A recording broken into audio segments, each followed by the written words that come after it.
More than half the Ebola victims are from Liberia. Almost 2,500 have died there, and that's left many families struggling to cope and many hundreds of children orphaned or abandoned. CCTV's Katerina Vittozzi is in Liberia with more. This is Miata. She is due to give birth any day, but for the last few weeks, she's already had 3 extra mouths to feed, her sisters. Our father died in August and mother died last month in September. Ebola killed them.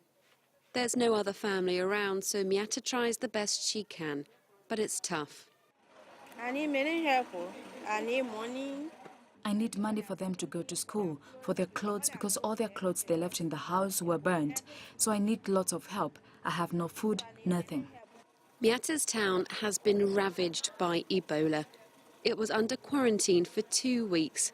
Many died, and the economy is suffering. But with help from NGOs, Miata is determined to look after her sisters.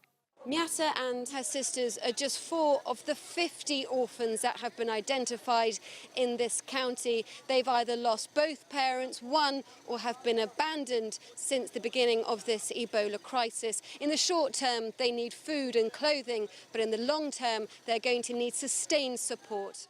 Some children have no one to look after them. Families are either too poor or too scared of Ebola to take them in. For those, local government is trying to step in. If you take a tour around the county, we have a lot of orphanages, homes. What we try to do, we try as much as possible first to get the children out of the community, bring them to the orphanage home where they are taken care of, while we try to reunite them with some other family member. But within that period of time, we try to provide some care. But even with the best of intentions, resources are stretched.